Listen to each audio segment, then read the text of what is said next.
오늘 본문은 겟세마네 동산에서 기도하시는 예수님의 모습입니다. 얼마나 간절한 소원이셨기에, 얼마나 애절한 바람이셨기에 흐르는 땀방울이 피방울이 될 만큼 애절하게 기도하신 것일까? 놀랍게도 겟세마네 동산에서 예수님의 기도는 십자가를 직전에 두신 당신을 위한 기도가 아니라 오롯이 저들을 위한 기도셨다고 성경은 말씀합니다. 자, 그렇다면 겟세마네 동산에서 땀이 땅에 흐르는 핏방울이 될 만큼 힘쓰고 애쓰며 애절하게 기도하신 예수님의 기도의 제목은 무엇이었는가? 첫 번째, 요한복음 17장 11절에 보면 바로 이런 기도였습니다.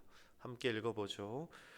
거룩하신 아버지요, 내게 주신 아버지의 이름으로 그들을 보존하사 우리와 같이 그들도 하나가 되게 하옵소서. 아멘. 예수님은 우리들로 하나가 되게 하시기 위하여 기도하셨습니다. 예수님은 우리들로 하나가 되게 하시기 위하여 흐르는 땀이 핏방울이 될 만큼 간절히 기도하셨습니다. 예수님은 우리들로 하나가 되게 하시기 위하여 십자가에 달려 죽으셨습니다. 나라와 민족이 하나가 되고, 교회가 하나가 되고, 가정이 하나가 되고, 일터 속에서 하나가 되고, 캠퍼스 안에서 하나가 되고, 우리의 삶의 모든 영역에서 하나가 되게 하시는 것이 예수님의 기도셨고 바람이셨고, 흐르는 땀이 핏방울 될 만큼 애쓰고 힘써 기도하신 이유셨습니다. 그래서 고난주간 우리들이 예수님의 십자가를 부끄럽게 만들지 않는 성도의 자세란 다른 것이 아니라 하나 되기에 힘쓰고 애쓰는 모습입니다. 여러분, 하나가 되십시오. 하나가 되도록 노력하십시오. 성령이 하나 되게 하신 것을 힘써 지켜나가는 저와 여러분 되기를 바랍니다. 사탄의 습성은 분열입니다. 사탄의 이름 자체가 분열입니다. 그래서 사탄은 끊임없이 자신들의 이름처럼 분열시키고 깨뜨리고 나누어지게 만드는 존재입니다. 그러나 반대로 하나됨은 예수님의 속성입니다. 그래서 오늘 본문에도 예수님은 이렇게 기도하시죠. 저들을 보존하사 우리와 같이 그들도 하나가 되게 하옵소서. 우리 주님은 이 새벽에도 우리를 위하여 중보하십니다. 기도하십니다. 그 기도 제목은 저들이 우리와 같이 하나가 되게 하옵소서. 아버지의 이름으로 하나됨을 보존하여 달라고 이 새벽에도 우리를 위하여 애타게 기도하시는 분입니다. 고난주간 첫날 그 무엇보다도 예수님의 중보 기도와 같이 우리 삶의 모든 영역에서 하나됨을 이루는 우리들의 하루가 되기를 간절히 소망합니다. 가정에서 하나를 이루십시오. 부부가 하나 되시기를 바랍니다. 부모와 자녀가 하나 되어야 합니다. 일터 속에서 하나를 이루어야 해요. 학교 안에서도 하나를 이루는 저와 여러분 되기를 바랍니다. 교회 안에서도 성령이 하나 되게 하신 것을 힘써 지켜야 합니다. 우리의 소명은 예수님의 기도를 받들어 하나 되기를 노력하는 것입니다. 겟세마네 동산에서 땀이 땅에 떨어지는 예수님의 힘쓰고 애쓰신 두 번째 기도는 요한복음 17장 13절에서 이렇게 말씀합니다. 읽어보죠. 그들로 내 기쁨을 그들 안에 충만히 가지게 하려 함이니이다. 예수님에게도 십자가는 십자가였습니다. 심히 고민하여 죽게 되실 만큼 그 연약한 제자들에게 중보 기도를 요청하실 만큼 예수님에게도 십자가는 버겁고 무거운 짐이셨습니다. 그런데 오늘 본문에 보니까 놀랍게도 그 십자가를 직전에 두신 주님이 기쁨을 말씀하고 계신 겁니다.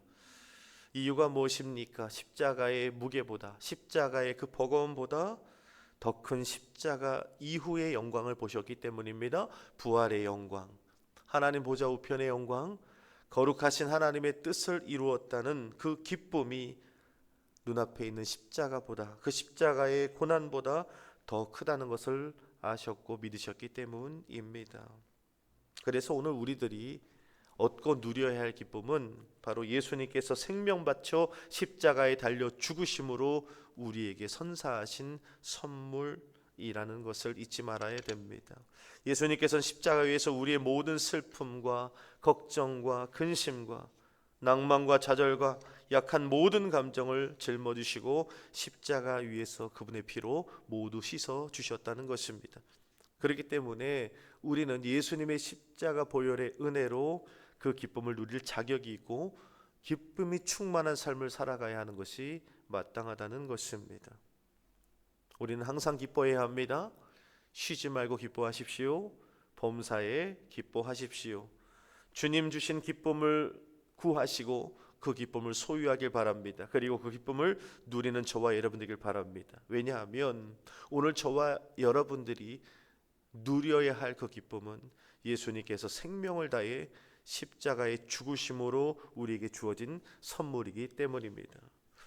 예수님께서 십자가의 죽으심으로 우리에게 선물하신 그 기쁨을 잃지 않도록 우리는 믿음의 선한 싸움을 싸워야 할 줄로 믿습니다. 기쁨을 허무는 존재가 다가오면 예수 그리스도의 이름으로 대적하고 물리쳐야만 합니다. 여러분, 성도의 삶 가운데요, 기쁘지 않다는 건 기쁘지 않은 상황이어서가 아니라 기쁨을 빼앗는 존재에게 기쁨을 잃어버렸기 때문입니다. 주님이 생명 바쳐 우리에게 선사하신 그 기쁨을 저와 여러분들은 마땅히 누려야 합니다. 오늘 그 기쁨으로 충만한 이 하루가 되기를 간곡히 축복합니다. 겟세마네 동산에서 땀이 땅에 떨어지는 예수님의 세 번째 기도는 요한복음 17장 15절에서 이렇게 말씀합니다. 읽어보죠. 내가 비옵는 것은 그들을 세상에서 데려가시기를 위함이 아니요 다만 악에 빠지지 않게 보존하시기를 위함이니이다. 아멘.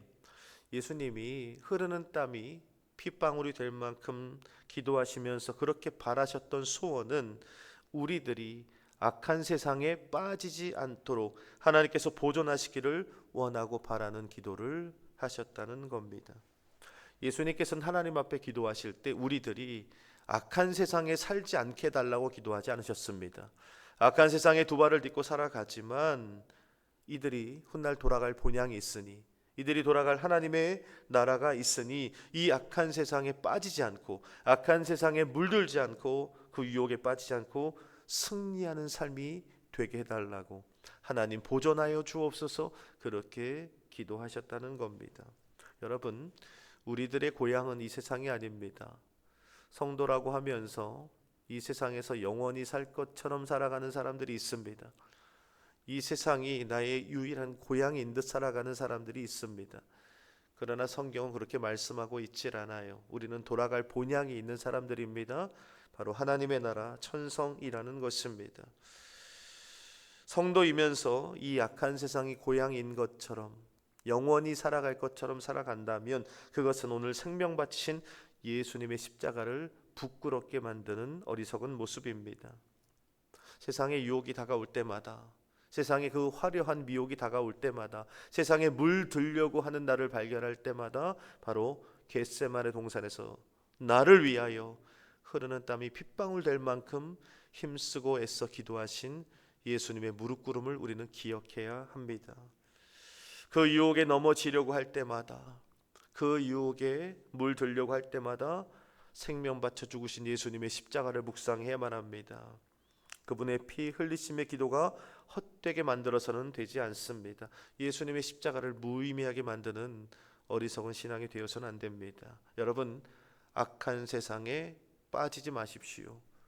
예수님이 기도하셨기 때문입니다. 말씀을 정리합니다. 겟세마네 예수님의 기도는 십자가를 직전에 두신 예수님 당신을 위한 기도가 아니셨습니다. 오롯이 저와 여러분들을 위한 기도이셨습니다. 어떤 기도였죠? 첫 번째, 주님은 우리가 하나 되길 원하십니다. 우리처럼 저들도 하나가 되게 하옵소서. 두 번째, 생명 바쳐 십자가에 죽으신 주님이 선사하신 기쁨으로 충만하게 하여 주옵소서.